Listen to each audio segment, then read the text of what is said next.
Update naman tayo sa lagay ng panahon mula sa ating ka-weather, BNC resident meteorologist Benison Estareja. Benison. Piki, nasa transition period na tayo sa ngayon o yung panahon kung saan nasa pagitan po tayo ng dry season at wet season ngayon darating po na Hunyo.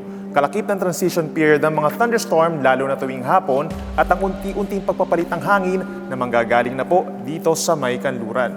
Sa ngayon, ang weather systems na ITCZ or Intertropical Convergence Zone, ito po yung banggaan ng mga hangin ang nagpapaulan dito sa may southern portion of Mindanao at easterlies naman or silanganin pa rin sa may Palawan, Visayas and the rest of Mindanao. Ngayong Lunes, kahit may naitataran ng pag-ulan, pumalo pa rin sa 42 degrees Celsius o higit pa ang naramdamang init sa 35 na lugar sa bansa.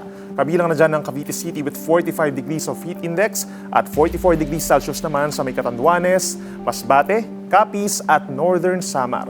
Bukas, araw ng Martes, aabot din sa delikadong antas ang mararamdamang init with 45 degrees Celsius pa rin sa malaking bahagi po ng Luzon, even dito sa may Capiz, habang sa may Quezon City hanggang 41 degrees Celsius ang forecast by tomorrow.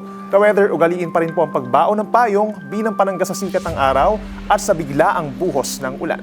Sa weather forecast ng Pag-asa, bukas, May 19, sa Luzon, madaling araw pa lamang may tsansa na po ng saglit na ulan dito sa may Aurora, Quezon, Camarines Norte at Oriental Mindoro, habang sa iba pang bahagi ng Luzon, umaga hanggang tanghali magiging fair naman or maaliwalas pa rin ang panahon. Pero pagsapit po ng hapon, maraming lugar muli ang uulanin sa Luzon. Basically, halos buong mainland Luzon plus Mindoro provinces, may aasahang paminsan-misang ulan at mga thunderstorms kaya huwag pong kalimutan ng payong kung lalabas ng bahay.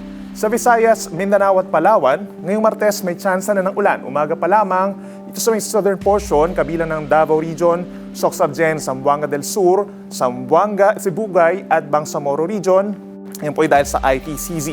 Habang bahagyang maulap hanggang kumisan maulap naman ang kalangitan in other areas. Sa hapon at gabi may aasahang ulit na isolated rain showers or thunderstorms dito sa may Western Visayas, Negros Island Region, Central Visayas at halos buong Mindanao.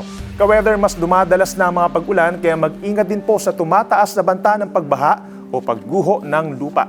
Sa susunod pa na 3 araw or hanggang Biyernes, wala pa rin pong bagyo na makakaapekto sa ating bansa. At sa halip, magpapatuloy ang epekto ng mainit na easterly sa Luzon at Visayas at ITCZ sa Mindanao na magdadala pa rin ng madalas na pag-ulan. However, isang low pressure area ang posibleng mabuo sa labas ng ating PAR this week at pumasok sa susunod na linggo. Kaya ka-weather, patuloy po na magantabay sa updates ng Pag-asa.